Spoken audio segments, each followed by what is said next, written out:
Welcome to Hidden Lives. Every face has a story and every door hides a secret. You're watching Hidden Lives, where we uncover the truths buried just beneath the surface. Let's come to the story. Emily Harper killed the engine on her silver Honda CR-V in the cracked driveway of 1427 Maple Lane, Oak Park, Illinois. October wind was straight up savage, ripping the last brown leaves off the monster oak her old man planted the day she popped out in 1982. She sat there gripping the wheel, staring at the two-story brick colonial that used to feel like Fort Knox. Today it felt like a straight-up crime scene. Her phone buzzed. Mia, her 16-year-old firecracker back at their Logan Square crib. Mom, you good? Uncle Mark says the reading's at 2. Don't let those clowns steamroll you. Emily snorted a bitter laugh. Too late, kiddo. She snatched her purse and the beat-up manila folder that had been her ride or die for 3 weeks. Inside, bank statements screaming fraud, a blurry pic of Mom's shaky signature on that shady new trust, and Dad's 2015 will that straight up said equal shares for all 3 kids. No cap. The front door swung open before she could even knock. Big Brother Mark stood there in his navy cashmere sweater and perfect khakis, looking every bit the slick commercial real estate dude he turned into. 47 and still flashing that square jaw and fake-ass smile that had half the Oak Park River Forest High chicks drooling back in the 90s. Emmy. He grinned, using the old nickname like a shank. You made it. Lisa's already posted up inside with the Rugrats. Emily brushed past without a hug. The house reeked of lemon pledge and fresh bullshit. Little sis Lisa, 38, blonde, yoga body on fleek, was parked at the dining table scrolling TikTok while her 2 toddlers colored on the good china. Dad's mahogany table, the one he refinished himself that brutal Chicago winter. Sup, sis, Lisa muttered, eyes glued to her phone. Mom's lawyer should roll up any minute. Attorney Richard Langford strutted in at 1:58 on the dot, leather portfolio thick as a Bible. Same dude who handled Dad's estate 8 years back when everything got split fair after the heart attack. Back when Mom hugged Emily tight and whispered, "You were always the glue, sweetheart." Langford cleared his throat. Sorry to do this so soon after Helen passed, but she was crystal clear on her final wishes. He flipped open the folder. New trust, dated July 12, 2025, 11 weeks before Mom ghosted. Emily had been grinding at a real estate conference in Phoenix that week. Mark and Lisa had been helping 24/7. Everything got rewritten, no joke. The family house, 1.2 mil easy in this market, straight to Mark. The investment accounts, $840K from Dad's construction biz sale, split between Mark and Lisa. Emily, the oak dining table, Mom's wedding china, and a pathetic $25K, for sentimental reasons. Dead silence except for Dad's old grandfather clock ticking like a bomb. Emily felt the blood drain from her face. This is straight bullshit. Mom told me last Christmas. People change their minds, Mark said all gentle, like she was 5. Especially when they're doped up on oxycodone. Doc signed off. She was good. Lisa finally looked up, eyes all fake sad. You got your big girl career, your condo in the city, living your best life. We got the kids. Mom just wanted the grandbabies straight. Emily's voice came out raw. I busted my ass for 2 years. Every damn chemo run, every night she couldn't sleep worth shit. I killed my promotion, drove from Chicago every weekend while you two were actually keeping Dad's company alive, Mark cut in. Lisa handled the books. You were busy chasing city dreams. Langford shifted like his suit was on fire. It's notarized, witnessed, Illinois legal. Sorry, Emily. She shot up so fast the chair screeched. I want copies, all of it. Mark slid the fat envelope across like he was doing her a solid. Of course, family first, right? Outside, the oak branches scraped the roof like claws on a casket. Emily floored it straight to the Cook County Courthouse Annex in Maywood, paid for the certified copy, then sat in the parking lot and ugly cried till her chest felt hollowed out. That night she hit up her ride or die Rachel, family law paralegal 2 blocks over in Logan Square. Send me every scrap, Rachel said. I know a probate shark who eats undue influence cases for breakfast. We gonna smoke these fools. 3 days later Emily was in Carla Mendoza's loop office. Floor-to-ceiling windows staring down at the choppy Chicago River. Carla, 52. Sharp as a switchblade in her power suit, flipped through the docks. Classic grift. Mom on heavy oxys. Golden boy brother plays full-time nurse. Yoga princess suddenly remembers QuickBooks. Trust signed when the hospice notes scream, confused as hell. We hit M with capacity and undue influence. Illinois judges hate this shady shit. How long we talking? Emily asked. 6 months minimum. 2 years if they go full dirtbag. Retainers $15K but I'll contingency if we nail fraud. Emily signed. $28K in savings, $401K untouched. She'd mortgage her soul if she had to. Thanksgiving hit anyway. Mark blasted the group chat. Dinner at the house, 3 p.m. like always. Bring pie, losers. Emily almost bailed, but MIA begged. I wanna see grandma's tree one last time before they flip it. They went. House smelled like turkey and straight lies. Mark hired caterers. Lisa rocked pearls. Cousin Derek from St. Louis was already 3 beers deep, yapping Bears stories like it was 1985. Halfway through the pumpkin pie, Emily slammed her fork down.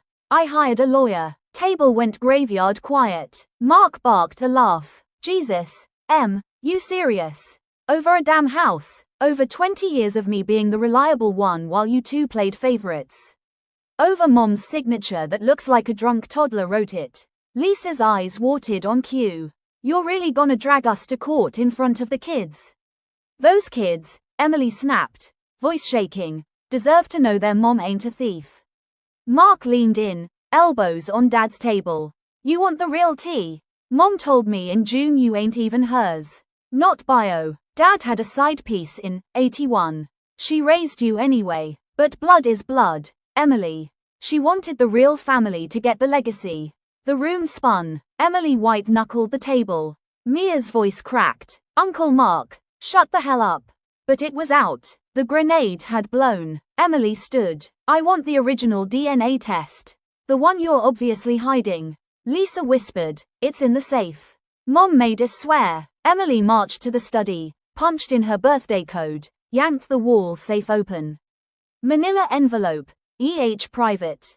Paternity test, 2009. Dad, 0 match. Thomas Riley, union electrician who worked Dad's job sites, 99.98% match. Emily stared till the print blurred.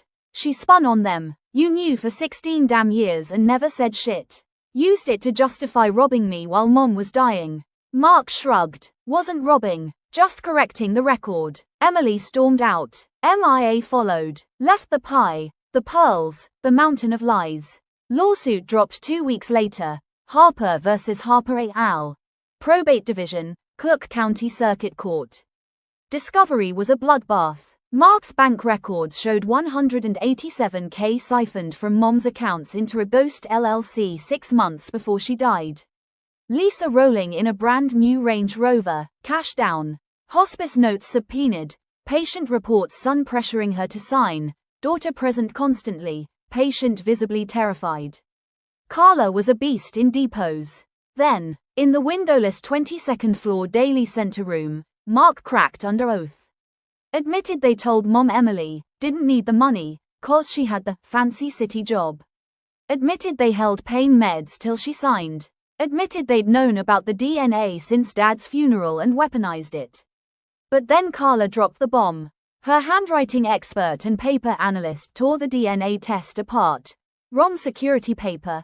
Ink age didn't match 2009. Printer model from 2018. Forged. Straight up fake. Mark turned ghost white. Lisa started sobbing for real. Carla, you manufactured evidence to manipulate a dying woman. That's not just undue influence. That's fraud on the court. The Honorable Maria Delgado read the transcripts and ordered mediation ASAP. They met downtown in January, snow dumping like judgment from God. Mark looked wrecked. Lisa wouldn't even glance up. Carla slid the proposal.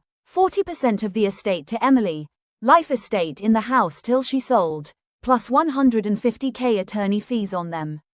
Mark's lawyer scoffed. She's not even blood. No legal claim past the trust. Judge Delgado, on Zoom, leaned in. Mr. Harper, equitable adoption and promissory estoppel are very real in Illinois. Your mother raised this woman from day one, held her out as her daughter, and your father's 2015 will did the same. You interfered, hard. Settle before I slap punitive damages so hard your grandkids feel it. Then, Lisa cracked wide open. Mark made me do it. He said if I didn't help he'd tell everyone about his gambling debts and the company going under. Mom found out and was gonna cut him off completely. Mark whipped around. You backstabbing bitch. You were the one who wanted the Range Rover. They started screaming at each other like it was Jerry Springer. Judge Delgado muted them both and said, mediation over. We're going to trial unless you settle in the next hour. They settled in 43 minutes. Emily got the house, $410K cash, and a court-drafted public apology letter that would be read at every future family gathering, whether anybody showed or not. She sold the house in March. The Oak went with it. New owners, young couple from Naperville, swore they'd keep it. Emily didn't give a damn. She bought a 3-bedroom bungalow in Evanston, big backyard for Mia's soccer, finished basement for the home office she'd always wanted. She framed the fake DNA test right next to the 1995 Wrigley Field pic with Dad. Sharpie underneath. Blood doesn't make family. Love does. Mark and Lisa tried one last week. Asa Olive Branch in April. Group text for Mia's 17th at a Boogie River North Steakhouse. Emily replied with one photo, the old oak, fresh chainsaw scars on the trunk where the new owners had already started trimming dead branches. Typed, some things you can't fix with money or sorry. Blocked both. Then, late June, MIA sat Emily down on the new back porch, phone in hand, looking nervous as hell. Mom, after Thanksgiving I did one of those Ancestry DNA kits. I wanted to know if Uncle Mark was full of it. Emily's stomach dropped. MIA turned the screen. I matched with a half-sister. Thomas Riley's daughter. He's alive. Mom. Lives outside Phoenix. Retired electrician. He's been trying to find you for years. Mom apparently paid him off in '83 to disappear. Dad threatened to take everything in the divorce. But Thomas never stopped sending money. Anonymous college fund checks every semester. Mark and Lisa intercepted most of them. Emily stared at the photo MIA pulled up. Thomas Riley, gray-haired, kind eyes, holding a sign that read, Emily, if you see this, I never stopped looking. She cried harder than the day Mom died. July 4th rolled around. Emily threw her first real family barbecue in the new yard. Rachel and her crew came with potato salad and fireworks. MIA brought the whole soccer squad. Carla showed up with Prosecco and a new client referral. Neighbors wandered over with beers and stories. Sparklers lit up at dusk. Emily watched the sparks fly and thought about the woman who raised her, not the scared one who signed under pressure, but the one who taught her to ride a bike on Maple Lane, cried at high school graduation, called her, my girl, every night till cancer stole her voice. Betrayal had ripped a chunk out of her she'd never get back. But in its place, steel boundaries, love she chose, a life built on truth instead of secrets. Later that night, MIA found her on the porch staring at the tiny new oak sapling they'd planted together the week they moved in. You good, Mom? Emily pulled her close. Girl smelled like sunscreen and pure hope. I'm better than good, she said. I'm free, and apparently I got a whole other family out in Arizona who actually wants me. The little sapling rustled in the warm Lake Michigan breeze. Only 3 feet tall, but roots already digging deep into fresh Illinois dirt. New ground, new story, new family. And for the first time ever, Emily Harper wasn't looking back. She was finally moving forward.